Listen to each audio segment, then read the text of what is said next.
Broadcasting from the studio at the Levan Center of Innovation at Nova Southeastern University, welcome to Levan Center Live, featuring rockstar entrepreneurs, innovators, and those that foster the Florida business ecosystem.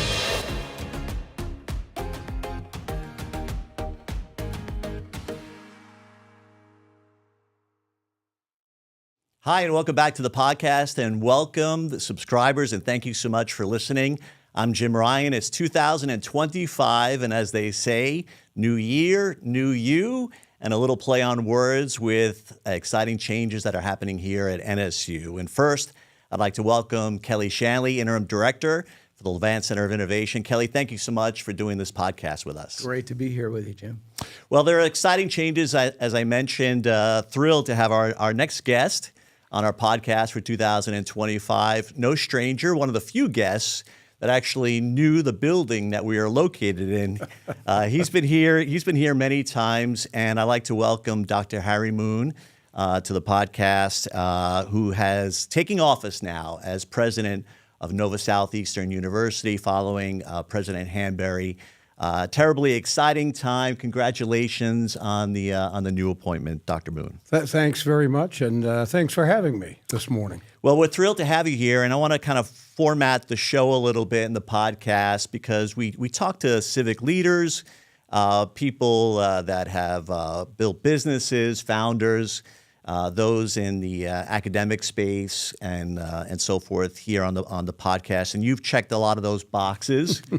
In your history as a medical professional, a doctor, a successful entrepreneur yourself, and certainly leadership roles here at NSU. And one of the things, though, I think that the community wants to hear from you and perhaps other faculty and staff and so forth, business leaders, is your vision not only for the university, but to hear a little bit about the Dr. Moon story.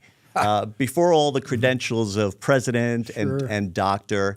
So if you can, take a few minutes to walk us back in time a little bit about your story, your family. So why don't we start with your background and where you originally grew up? Yeah, thanks, Jim. I'm happy to do so. I grew up in a small town in Alabama, about 5,000 people or so, and 2 railroad tracks, and our family had been there since territorial times.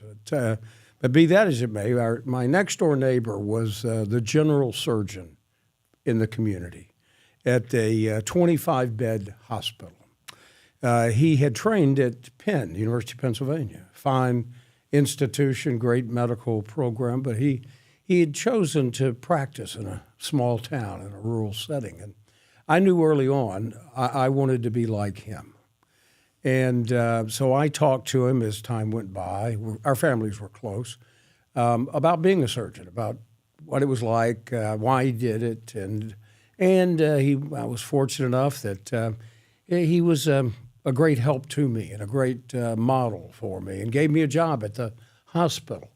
Had the lab technicians teach me how to prepare certain blood slides for interpretation, and even how to look at the slides and identify certain cells and things of that nature. And then over time, I learned to take x-rays and develop them, and the old wet techniques, and the fixator and the developer and the fixator and the washing them and drying them in dark rooms. Anyway, along the way. So I knew early on I wanted to be a physician, and I knew pretty well I wanted to be a surgeon.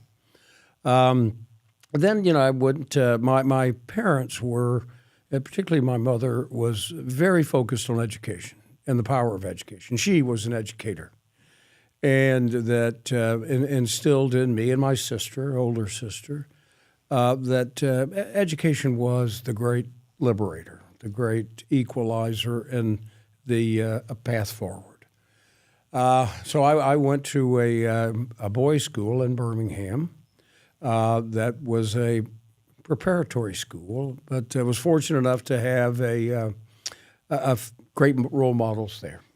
One of which was my instructor teacher in English literature, that developed my love of literature and thought, and the human condition as it's recorded and retold over time. And but also I was very fortunate to have a great athletic coach who was a member of the 1960 Olympic Games in Rome. He was a decathlete, and he coached me and several of my classmates to a pretty high level in athletics, basketball and track and field primarily. And that was the vehicle, really, that got me into college. We were very middle class. We had some land, but we didn't really have any money. And so I was fortunate enough to be recruited by several schools, and one of those was Tulane. And I chose Tulane because of its educational reputation.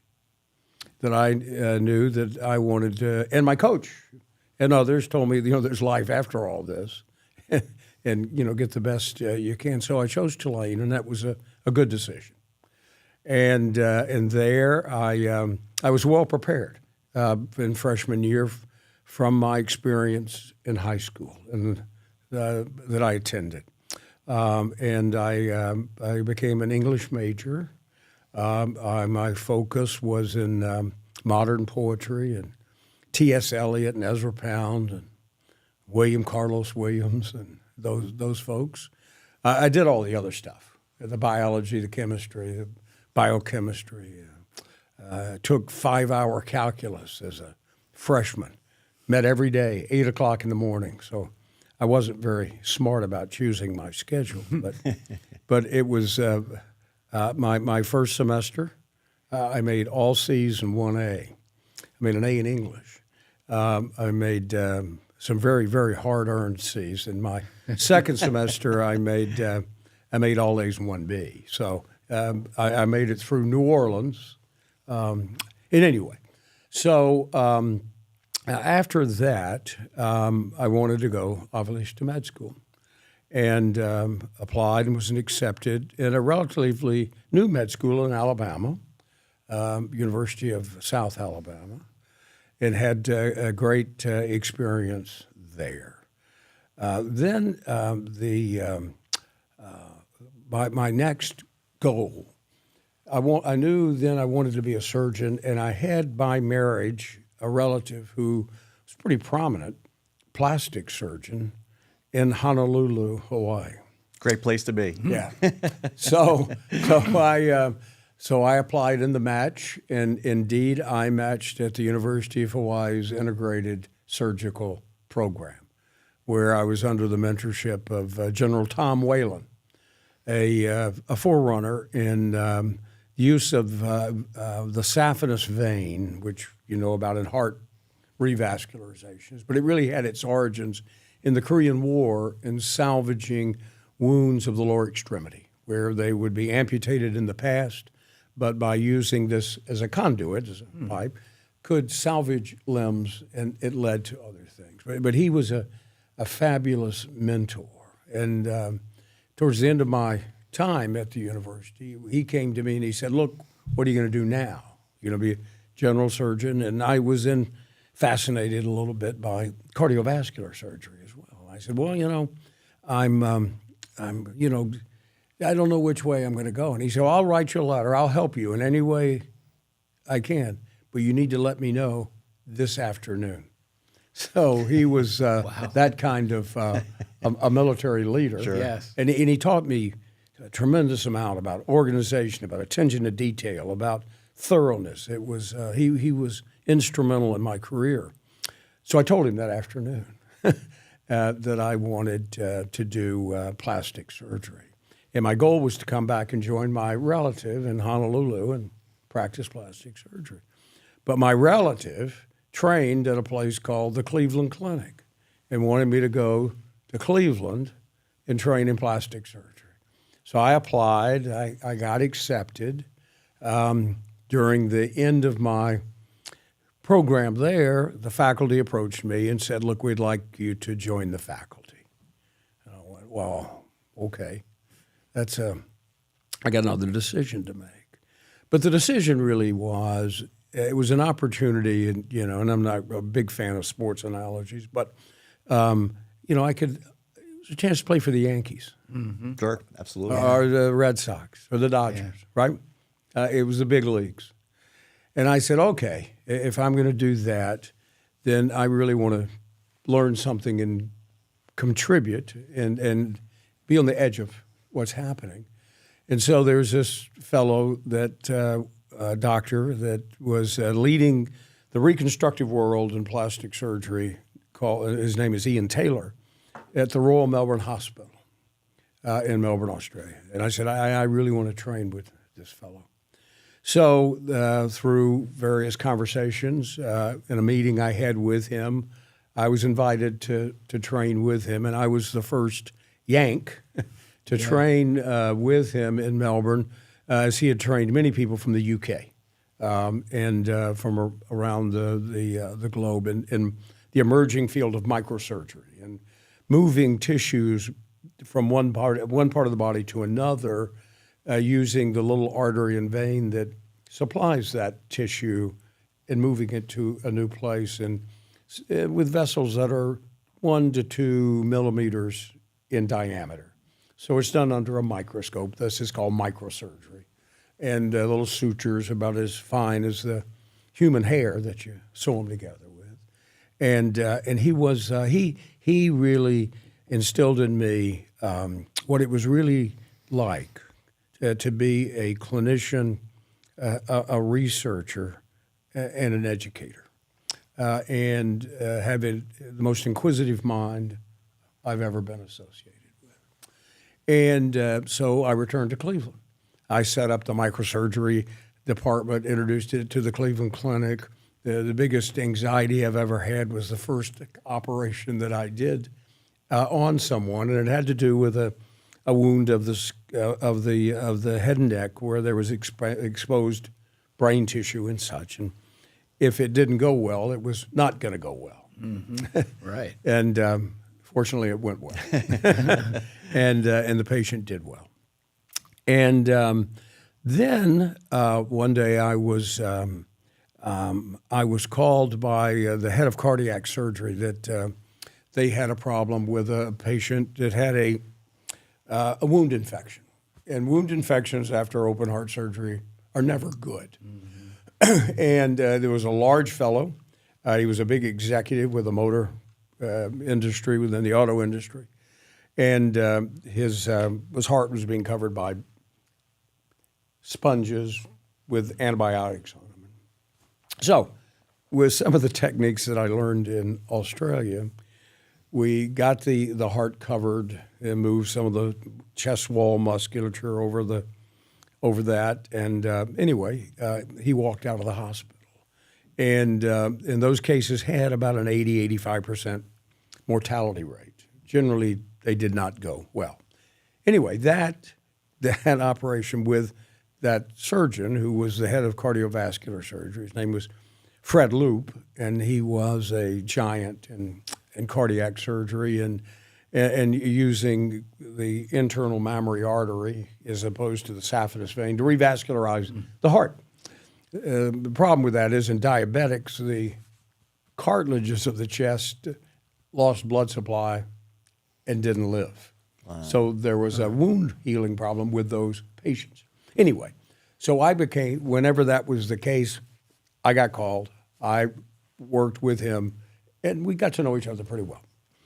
He went on to become the chief executive officer of the Cleveland Clinic.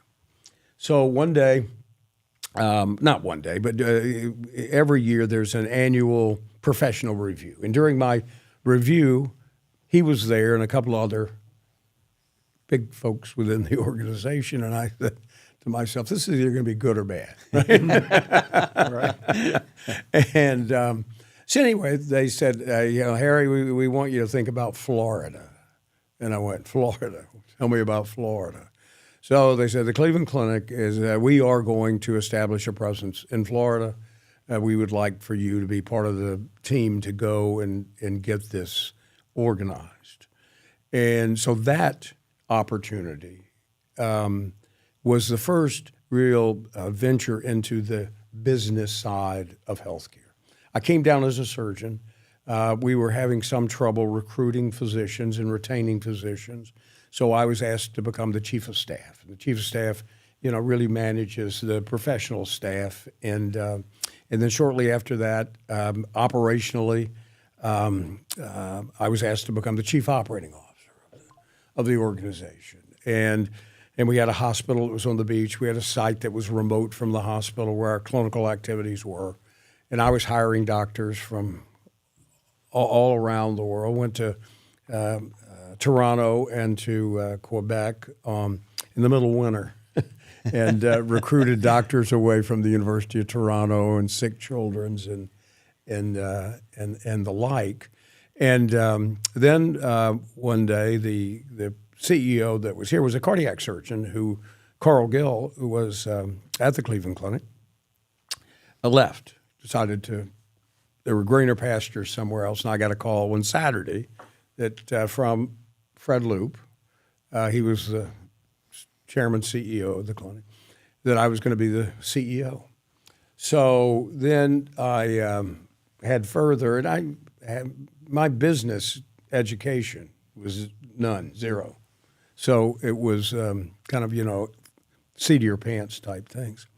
So we built, and I took over, or managed, and take over, managed the fledgling operation, and then started to develop what we know is here in Broward County, the Cleveland Clinic in Weston. I built that, hired a project manager, learned about construction management, what it took in facilities and design, and tried to create an atmosphere of, for want of a better term, of healing hospitality, so that it wasn't as clinical but as inviting, as soothing as we could make it, and that sort of thing. And we built a facility in Naples, and the institution grew.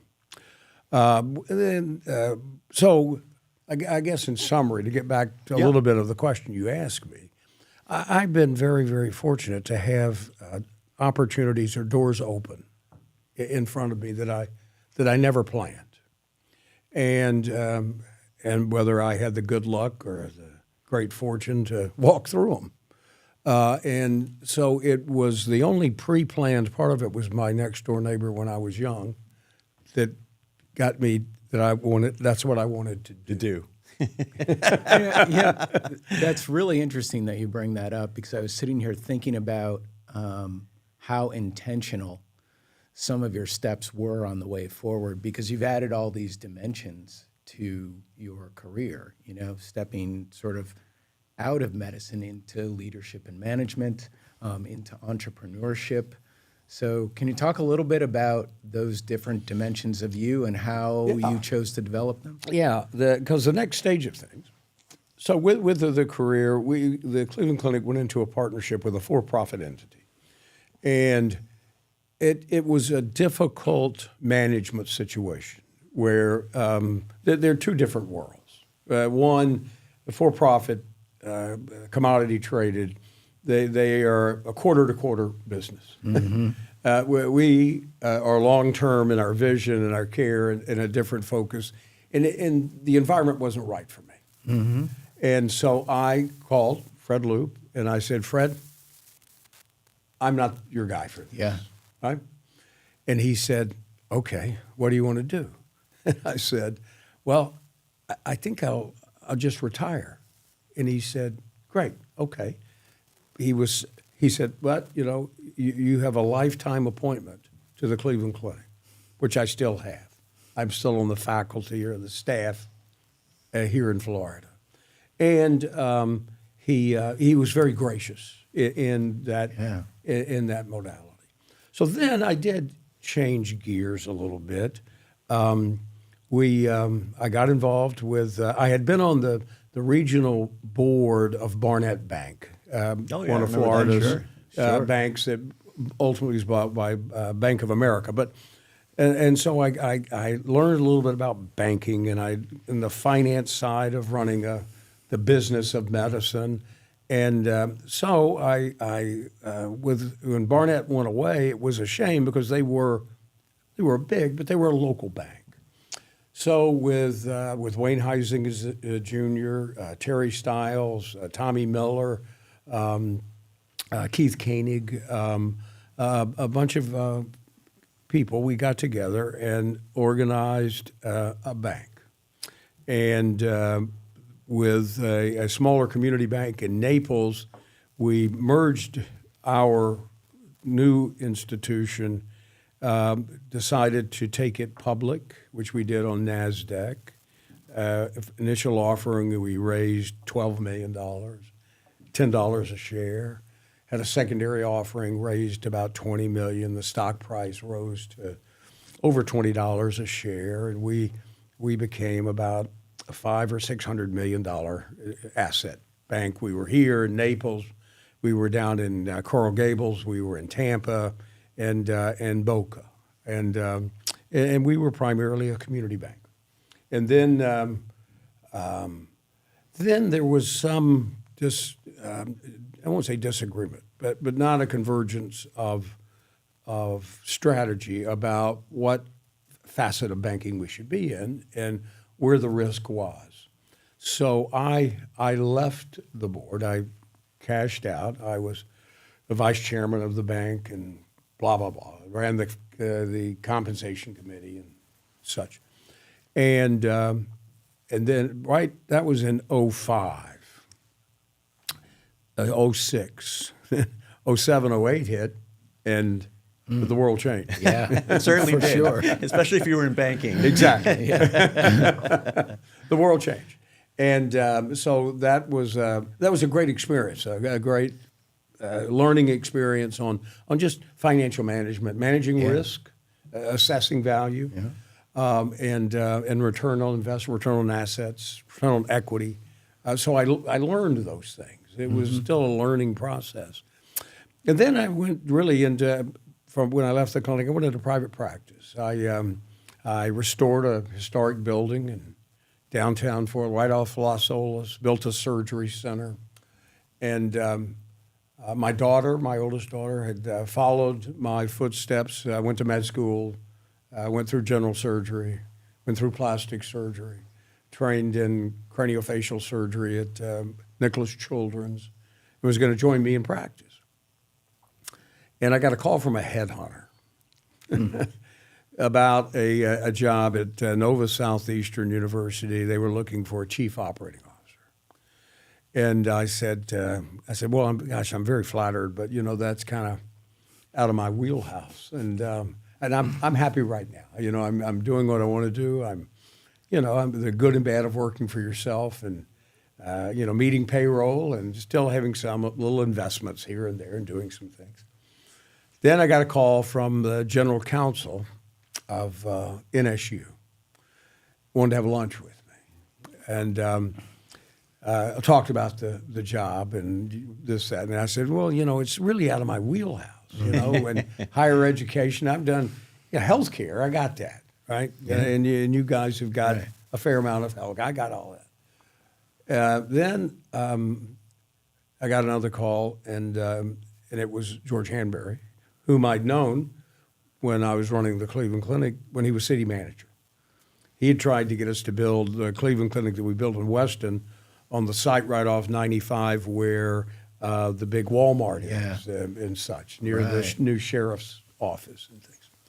And so we had lunch, and I still wasn't sold, on taking this on. So another month or so went by, and I got another call. Wanted to have lunch one more time.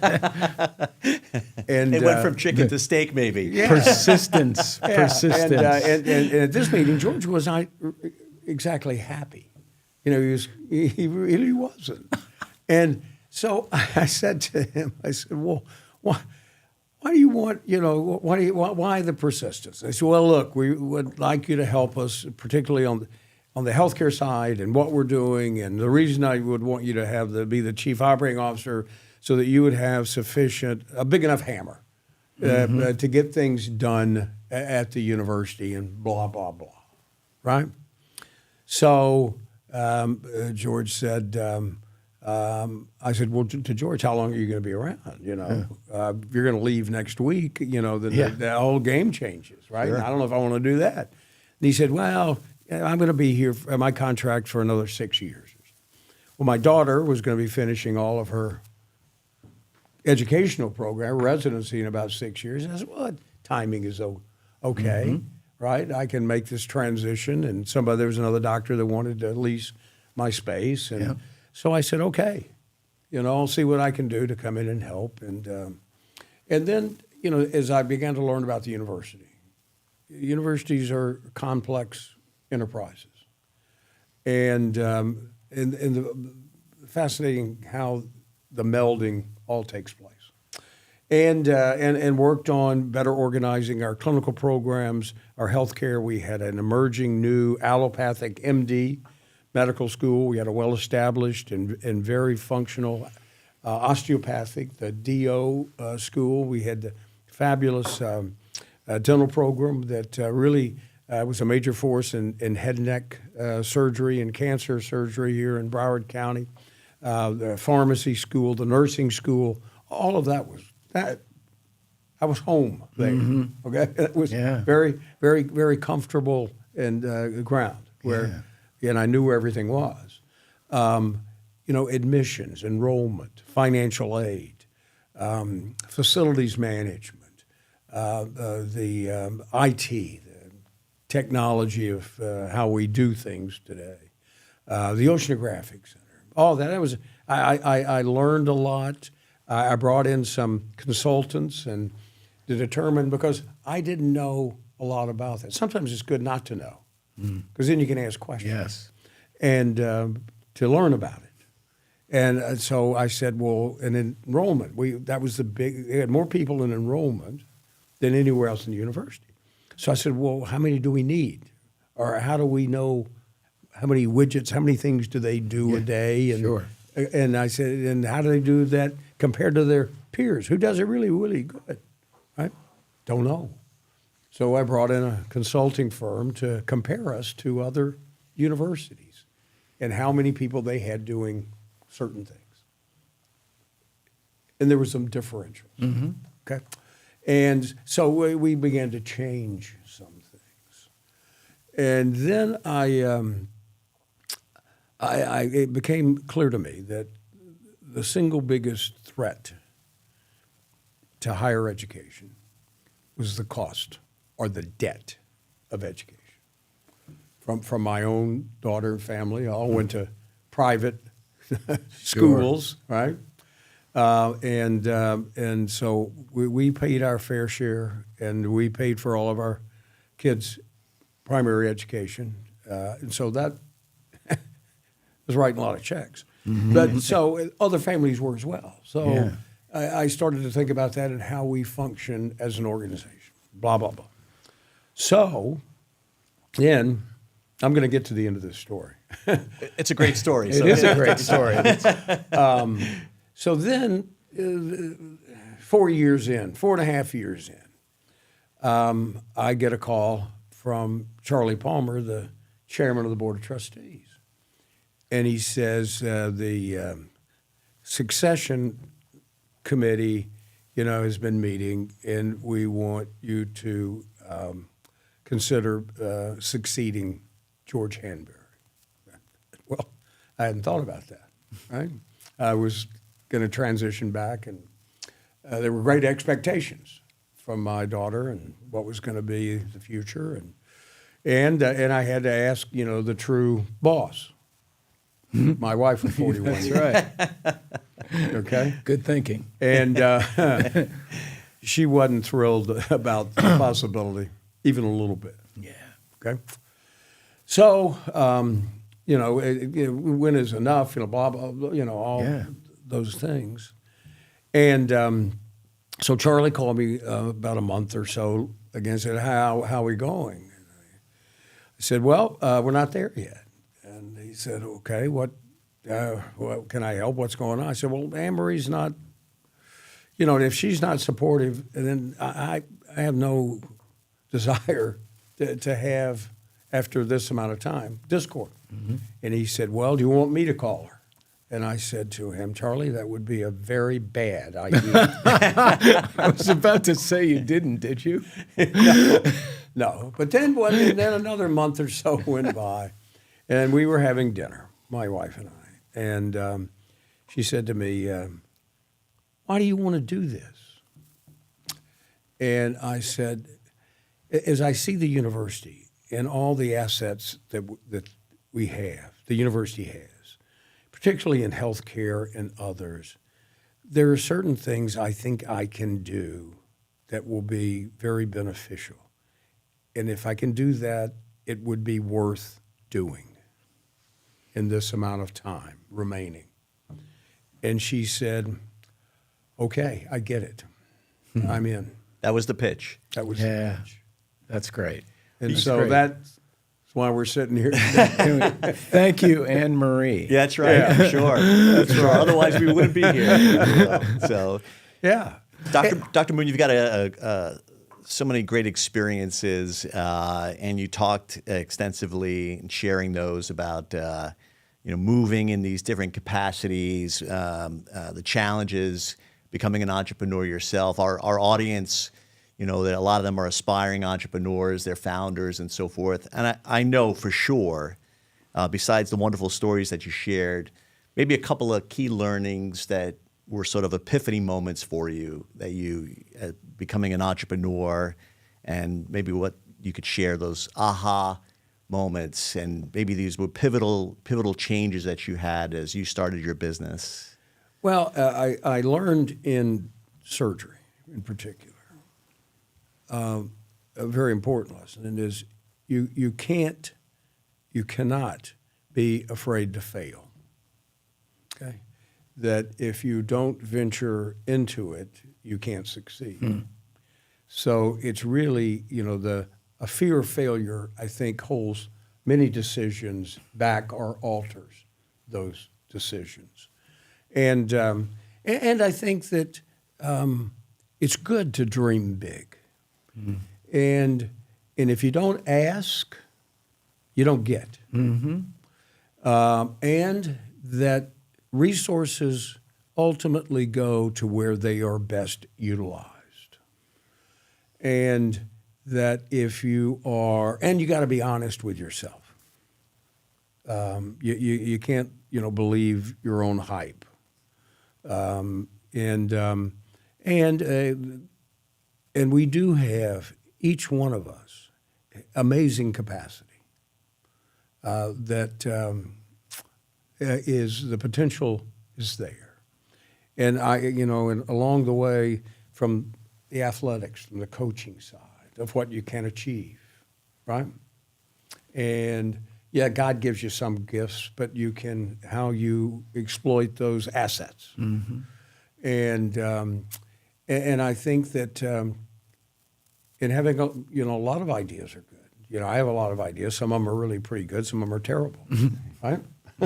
Some of them are dreams that they're not going to come true. But it's good to have those, and it's good to have help. It's good to have mentorship. It's good to have models that you can follow and model yourself after. And it's important to throughout my career, I would not be where I am if it weren't for the folks along the way that gave of their time, their energy to help guide me, help challenge me, help support things along the way. And so as we look at we're here in the Innovation Center, fabulous facility, it's world class. Those are the things that I think that as we draw this part of the equation of the university together, that I would like to see increase. And they are step by step. They aren't quantum. And that the potential, again, is enormous. And that's just here. Yes. We could talk about the Oceanographic Center or Ocean Campus and the opportunities that are there. We could look at each of our graduate and undergraduate programs and really our strength. is in our graduate and professional offerings. But to get back to your question, those are some of the things that fear failure. Fear of failing. If you don't ask, Great you don't- nuggets to pass on for sure. If you don't ask, you don't get. Yeah. You know, so you got to ask for help. Right. Well, there's also a good piece of being aspirational and dreaming and having vision. And you've had a little bit of time to think about what your vision is for the university. Tell us what's on your mind, what the future looks like for NSU from where you sit now. Yeah. Well, I have inherited a wonderful platform, which and the creation. The balance sheet is strong. In the balance sheet, not just financially, but in our physical assets, our facilities, our programs. And now I think it's the time to exploit those assets. That we will exploit our healthcare side, where we are primarily today on the teaching side, the educational side. We will create a partnership with an existing entity to become a true clinical entity. I personally believe that the best healthcare it comes in an environment of research and education. So we will expand and improve that, and with that comes greater financial stability because we are augmenting our revenue sources from tuition to other ancillary revenue, further strengthening the enterprise. We will leverage that strength, say, to have the finest healthcare law programs in the country that we can offer with our business school, every healthcare professional, a business curriculum. I never had one. Would it have helped me along the way? Yeah, right? So that as they become into the business of healthcare, that they have some knowledge of that. The same, we should have the strongest law program in healthcare law and jurisprudence. Our psychology programs are part of medicine. The whole, anxiety of the world and our coping mechanisms and resiliency in our youth and our students can be improved. One of the crown jewels of this organization is our oceanographic program, both from its geographic location, its research activities, that we can be a leader from the sawgrass to the seagrass, that we can be a leader in developing the best path forward in coastal resiliency as things change, that we can exploit new professional researchers such as John Englander, who is a world-class climatologist and has studied the climate in Greenland for decades. And his foundation has merged with the university, the Rising Seas Foundation, and we will become more involved in studying those areas of the world that are affecting what happens on our coastlines. We have the largest university presence of any university in the state of Florida. We have 8 regional campuses. We're also in San Juan, Puerto Rico, and we have a campus in Denver, Colorado. We will exploit those assets with programmatic development, clinical programs. We today graduate more professionals, more physicians than any other university in the state of Florida. In the not too distant future, we could graduate more physicians than any university in the country. Florida is the 4th largest economy in the United States. New York, California, Texas, Florida. In Florida, Florida itself is the 15th largest economy in the world. Of Florida's economy, the Tri-County area, Palm Beach, Broward, and Dade, it's the biggest economy in the state of Florida. We're incredibly lucky.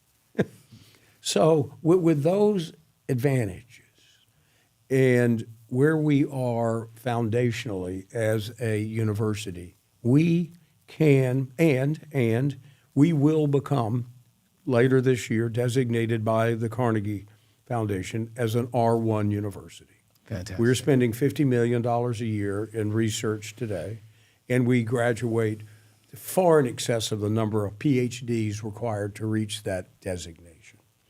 So we will leverage that opportunity to really have a profound change in the world that we will never see.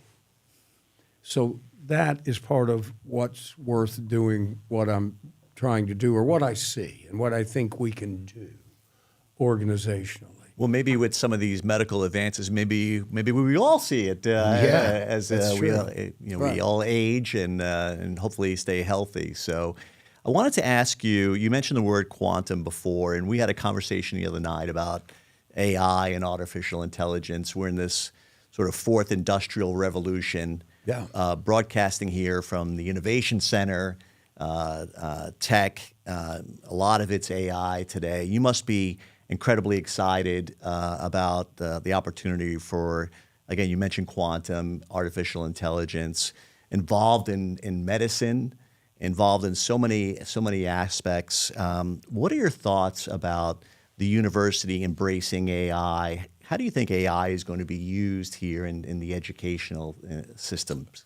Well, worldwide, it's the new wheel. It's the new printing press. It's the new telegraph. Whatever analogy you want to place on it. It will, in healthcare, for example, the ability to take significant amounts of data and analyze that data, so that if in an individual with a lot of variables, to come up with a true differential diagnosis, what could be the problem, with all this set of data, can be instantaneous. Today, you got to think about it a lot, right? Mm-hmm. So it'll help physicians understand that. And then with the accumulation of that data, with those set of circumstances, what has been proven most effective for that worldwide? Where are the sources of this data? Today, Medicare and Medicaid and the VA system. Vast quantities of information, of treatment, results, compliance. All those things will be of an instant aid, in the near term, okay? And other uses. But the ability to take data and analyze it in a meaningful fashion boosts science tremendously. It takes bias away. It takes away a lot of the problems that we face in normal experimentation, where you have a hypothesis, you create a model to test that in studying and what's most effective. And as we learned today we know the human genome, but we don't know how that genome really works, right? We know 2 cells come together to become millions of cells that are highly differentiated. Some become the lens of your eye, some become the little bones in your ear, some become your taste buds from these 2 cells. We know that certain critters, salamanders, you cut off their limb, they can grow a new limb. Yeah. Right? Starfish, cut off one of its limbs, grows in it. So we will learn more or have the data about the genome to understand the interactions and interconnectivity that will allow a differentiated cell, specialized cell, to become de-differentiated, embryonic, that can then become more differentiated today. Today, with all of the work on stem cells, we still can't make a stem cell be something we want it to be. We can't make it be a pancreatic islet cell to make insulin, right? We can't make it be a myocardial cell to replace damaged muscle tissue that lost its blood supply. So those are just part of the data. But as we do that, this is, I think, really very, very important. as humans, as what we are, in the university itself, we must be cognizant of the other aspects of the human condition, of how we interact, that our communication skills, our ability to interact must be fostered. And it's critical in doing this, and particularly in the healthcare area, that we develop, nurture the humanism that is critical. Otherwise, the great fear of AI is it being existential. And if we become existentialist, then that's a failure. And we will be in T.S. Eliot's The Wasteland. Not a good place to be. Right. Nice circling back there. Yeah. So, in all of this, in light of what you're talking about there, Yeah. in light of your larger vision for NSU and where we're going, where does the Levan Center of Innovation factor into you achieving that vision? You know, I think it's part and parcel with it. It's hand in glove. I want to, aside from in the importance of helping innovators, people with ideas, and the things that we do from the ideation to the incubation, acceleration. I mean, the basic, business things that we will become very good at. What we will become, I hope, good at is one of the things that I'm going to create and base it here, for want of a better term, is going to be the NSU think tank. That we have our own McKinsey group that can look around the corner, that can look and understand what other universities around the world are doing and why they're doing it, what is successful in those programs, and how we can utilize those to decrease the cost of education or to compress the time for education to achieve the same end, to have a product, and to help the university better use its resources. Those same folks can help us in the Innovation Center, help innovators as we look at trends. And just like you have actuaries that can figure out certain things with certain data, right? That they can become actuarial in that capacity. They can look to see what the job market they think will see based on these data sources and interpretations across, so that we can be more predictive and have better predictive analytics in the whole process. And that will help the Innovation Center. Yesterday we saw a great example of that, a wheelchair that's been created for the caregiver as opposed to the person in the chair. You think, well, gosh, why didn't somebody think of that before? Well, because they didn't. But so I see NSU, you look at Florida, just what I said about the economy, just how lucky we are to be here. We can be the leader in that area. We can be the leader not only here in Broward County, we can be Silicon Valley, we can be the nidus of this, or the central hub, or the nucleus, however you want to look at it, and disseminate that very easily across our geographic spread in an interactive way, that either in person, by video, by various means, we can share, interact, data, information, and help.